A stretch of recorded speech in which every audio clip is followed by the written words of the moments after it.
Your task for this lab is to recreate the same DR election scenarios in the explainer video in Cisco Packet Tracer.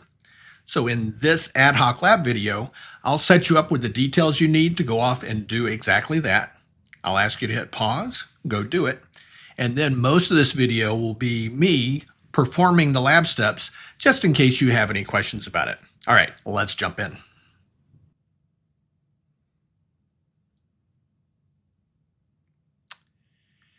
Here we go with the lab rules. So there's no blog page for this one. It's all right here from the video. And let me review with you the 3 scenarios from the explainer video. We have this topology with 4 routers in it. They're connected to a switch, so they're all connected to the same subnet. So that explainer video had the first scenario, and you've got a packet tracer file. It's linked in the description. If you download it and open it, it's pre-configured for that first scenario. All right, and I'm going to tell you more about that first scenario as a reminder right here in this video. You don't have to flip over to the explainer. Then once you're done with scenario 1, scenario 2 happens right afterwards. You keep the same file open, and in that one, you power off 2 of the routers during scenario 2, so you'll do that. Then scenario 3 requires you to take several steps, including some configuration, so I'll tell you the detail of that here in the next moment or two. All right, so that's the backdrop. Before you go do each scenario, though, I want you to think about who should be the DR, BDR, and DR other routers in that scenario, and then see if that really happens in lab, all right? So think about it first, then go do. In order to get all the routers to boot up at the same time so they're all participating in the election, here's the best way I've found. You want to simulate a power off of all and on again and get the timing as close as possible by closing the packet tracer file and reopening it. However, there's no close feature for a file. So here's what you do. You go at the file menu and click new, which makes a new workspace, which in effect closes the packet tracer file, and then do a file open. It opens the whole file, which turns on all these devices at once, which means all 4 routers are basically being simulated reloading at the same time. So they should all be participating in the election process to become DR at that time. Now, in my experience, packet tracer may behave unexpectedly with the DR election. That is, you know the rules and hey, you get a different result. So if you're surprised, try again. All right. For instance, in my testing recently, router R3 for some reason seemed to take longer to reload than 1, 2, and 4. So it ended up not participating in the DR election, and so it messed up the results. So if you get that, try it again. I'd say 2 out of 3 times I got the expected results. So don't let it drive you crazy. Just try again. It takes about a minute to go through the file new, file open, and wait for the routers to come up. Real gear. If you built this with real gear or real operating systems with, say, CML, you may also get some different results just based on how fast those devices boot up. Because if they boot up, one boots up slower than the other, it may not boot up in time to participate in the DR election. So let me just, for a brief tangent, tell you this.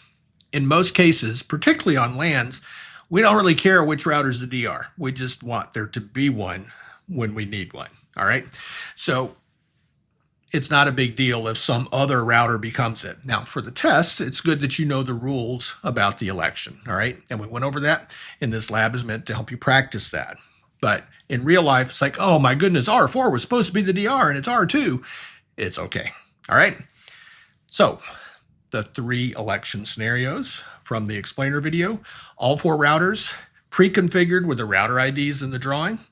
Default priority settings, your job is to open the packet tracer file, do show commands, see the results as they're coming up, and before you do that, predict what the answer should be and see if the show command results match out. If they don't, close and open again and see if you can get the results to match on another attempt.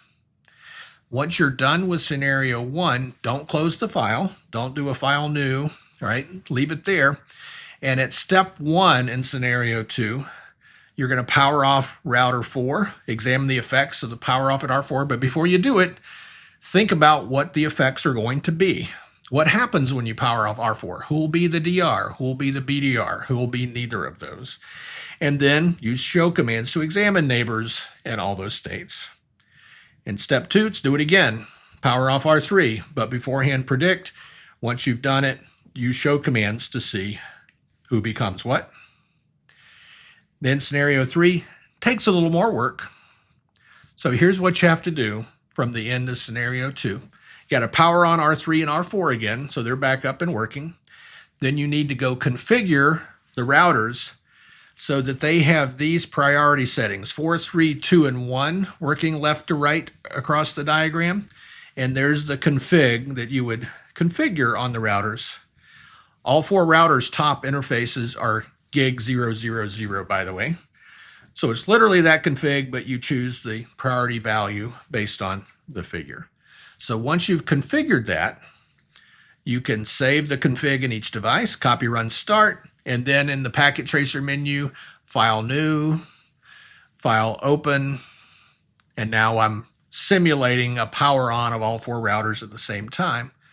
Before you do that last bit, predict who's going to be the DR in this case, who's going to be the backup DR, and then use show commands to check it out.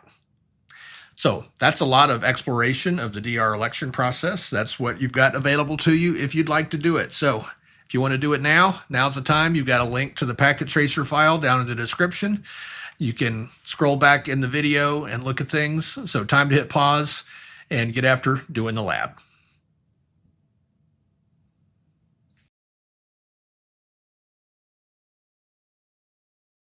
So I've opened Cisco Packet Tracer, but I haven't opened the file yet. I've opened it and closed it a few times here lately. So I'm going to go up to File, and I'm going to do Recent Files and open the Packet Tracer file for this lab. And here we go. We've got the lab. The routers are booting up. They're merrily doing their thing, and they're doing their DR election. And I don't see anything yet because I don't have any CLI windows open. So here's router R1. I've changed my settings so I get the CLI window up as the first window, and I don't see any OSPF messages yet in this case about neighbors. So there we go. I'm going to wait on those. I might edit out a little bit of this depending on the timing of what shows up. So we've got the first neighbor showing up there, so I'm going to start doing some show commands as things progress. Show IP OSPF neighbor. And it looks like all 3 of them are already up. I'll do it again. And let me focus on the bottom here. In fact, let me move it up the page a little bit just for easier reading. We've got neighbor 4444. That's router R4. We're in a full state with it. I'm doing these commands on router R1. So that tells us that R4 is the DR. We're neighbors with router R3. It's the BDR. And we're neighbors with router R2. It's DR other, which is exactly what we would have predicted, right? With the router IDs, R4 had the highest, R3 had the next highest, R1 had the lowest, right? And just as another way to confirm,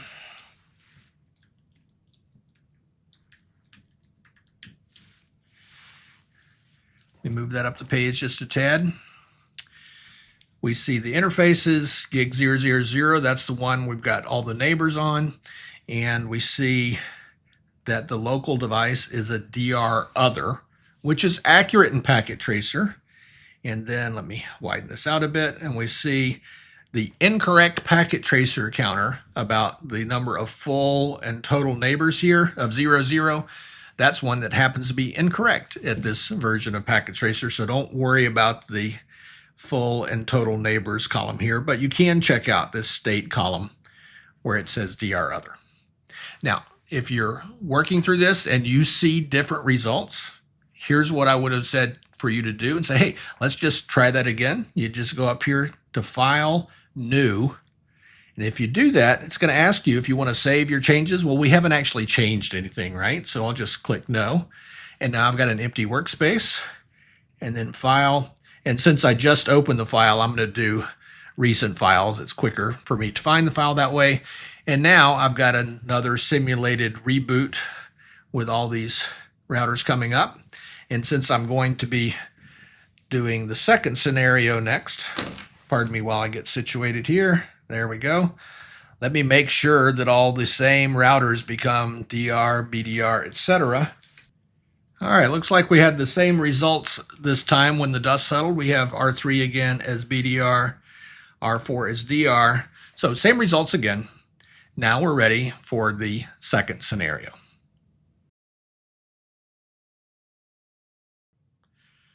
For scenario 2, we'll pick up our story with R4 as the DR, R3 is the backup DR, and R1 and R2 are DR others. And we're going to power off R4. So the prediction should be that R4, of course, is no longer the DR. R3 takes over for it, and then R1 and R2 have an election, and R2 has a higher router ID, so it should win and become the new backup. So if you go into the user interface and click on R4, my settings are saved so that when I click on R4, it opens the CLI tab. Yours may have the default setting where it opens the physical tab. And if we zoom in a bit on this physical tab and you scroll over to the right where it sits, notice there's the on-off switch. And if you look really closely on your packet tracer, you may not be able to see it in the video. There's actually a green light just below the button that means it's on. And if you click it, it goes out. So it's, quote, not powered on anymore. If we go back to the CLI, the packet tracer user interface reminds us, hey, you got to have the device powered on for this app to show you a console. So if we just flip back over to router R1, where we were before, nothing appears to have changed, right? R4 is still the DR. What's happening? Well, R4 is powered off, but R1 doesn't believe it's gone away until the dead timer expires on router R1. So there's a countdown going on in the background for 40 total seconds. I may cut the video to reduce the amount of wait for that, but no, it happened already. Now we get these log messages saying neighbor 4444 is down. It even says dead timer expired for that, right? So the dead timer has expired. And now we've got some new things going on. Let's take a look and see if our prediction happened. It should be R3 as the DR, R2 as the BDR, and then if we do a show IP OSPF int gig 000, get some detail out here, we can see that the DR is indeed 3333. The backup DR is that. The local router state is DR other. All right, so there's another confirmation that R1 indeed became DR other in this case. So now with R3 as the DR, if we turn it off, what's going to happen? Well, R2 should take over as the DR, right? So let's go through that one. We go to, whoops, we don't want to go to R2. We'll go to R3 and power it off, right? So we go to the physical tab, and we zoom in, try to zoom in, or I'll just go ahead and click it off there. And I'm going to edit this part out to speed things up. So we'll pick up the story when we get a log message here about R1's neighbor relationship with R3 failing. So I probably edited out about 20 seconds of time there. So there's our list of neighbors. And now R1 has only router R2 as its neighbor. R2 is the DR. If we retrieve the detail command, we see that the local router state is now backup DR, and the designated router is router R2. To begin scenario 3, we want to power up R3 and R4, and I've done that off camera. In fact, this will be the first time we've changed any configuration versus the file you downloaded for this lab.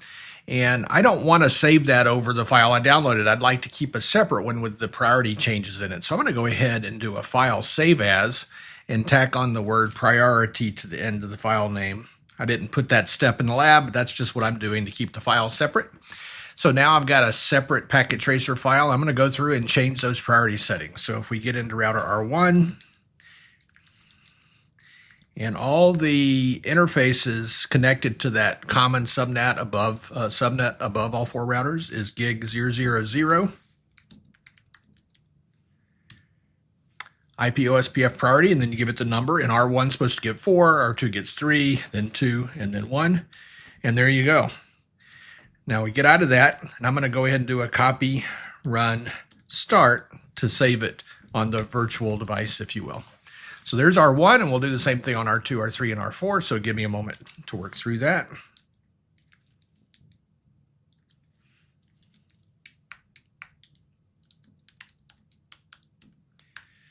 priority 3 on router R2.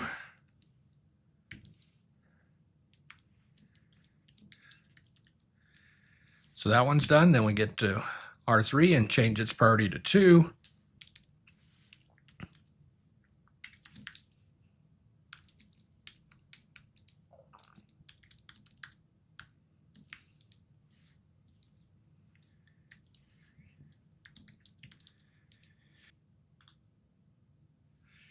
And then here for R4, it needs priority 1, which should already be the case. So let's just look at it.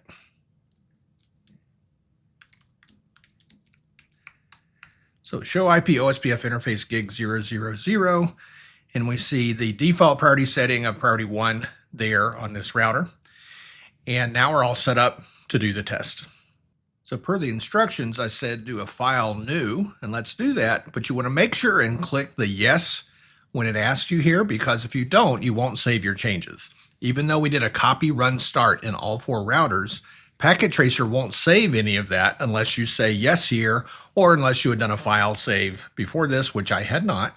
So I say yes, and we've saved the file. Now we have an empty workspace, so we go ahead and reopen the file. And if you look, my recent files includes the one that I've got that priority suffix on, the one I just changed.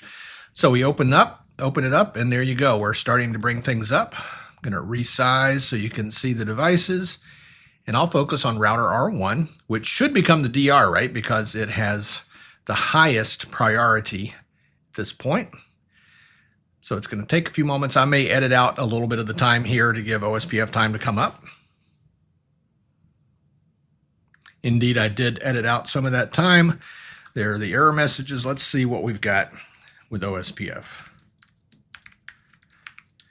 Looks like we've got 3 neighbors here, and we've got 2 DR other neighbors. R4 is a druther, R3 is a druther, R2 appears to be the BDR, which implies, well, we've got a DR, it must be us, R1 in this case. And this command, show IP OSPF interface gig 000, will tell us more about that. In fact, our local state, R1 state on this interface is DR, and there's our router ID for R1 that shows it's the designated router, refers to R2 as the backup designated router, and so on. So confirmation that the priority values worked in this election. Hopefully this ad hoc lab was manageable without a web page for you to refer to, that you could do it from video. Let me know that. I'd love that feedback on this lab. There was a lot of steps in there for something that you had to flip back in the video for, but hopefully you learned a lot from that and you got some better experience with those show commands related to DR election. As always, if you're new to the channel, welcome. Hit subscribe and a bell so you get notified. And as always, give me a like, give me a comment. It's always appreciated. Talk to you soon.